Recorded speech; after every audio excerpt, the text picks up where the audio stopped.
এরা আমাদের হক আমাদেরকে দেয় না। দাড়ির জন্য বৈষম্য করে, টুপির জন্য বৈষম্য করে, হিজাবের জন্য বৈষম্য করে, প্রতিটা পদে পদে তারা আমাদের সাথে বৈষম্য করে।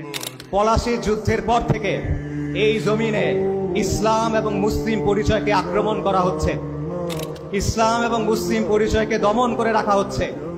প্রথমে আক্রমণ করেছে কাফের ফিরিঙ্গিরা, তারপর আক্রমণ করেছে কলকাতার বাবুরা, তারপর আক্রমণ করেছে কংগ্রেসের নেতারা, আর তারপর আক্রমণ করেছে কিছু মুসলিম নামধারী সেকুলাররা।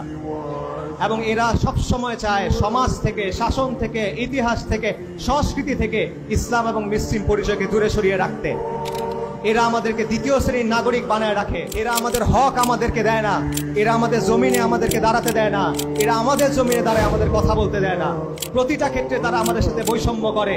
দাড়ির জন্য বৈষম্য করে, টুপির জন্য বৈষম্য করে, হিজাবের জন্য বৈষম্য করে, নিকাবের জন্য বৈষম্য করে। চাকরিতে বৈষম্য, পরীক্ষার হলে বৈষম্য, প্রশাসনে বৈষম্য, বিচারের ক্ষেত্রে বৈষম্য, জামিনের ক্ষেত্রে বৈষম্য, প্রতিটা পদে পদে তারা আমাদের সাথে বৈষম্য করে। আমরা এই জমিনের সন্তান, আমরা এখানে ভেসে আসি নাই। আমরা এই জমিনের সন্তান। এই জমিনের ইতিহাসে বারবার সবার আগে এই জমিনের জন্য, এই কওমের জন্য আমরাই দাঁড়িয়েছি এবং আমরাই দাঁড়াবো ইনশাআল্লাহ। এই জমিনের উপর আমাদের হিস্সা আছে। হাসিনার সময় সবচেয়ে বেশি নির্যাতিত হয়েছে আমরা। আমাদেরকে মিথ্যা মামলা দিয়েছে, আমাদেরকে গুম করেছে, নির্যাতন করেছে, জঙ্গি বলে হত্যা করেছে।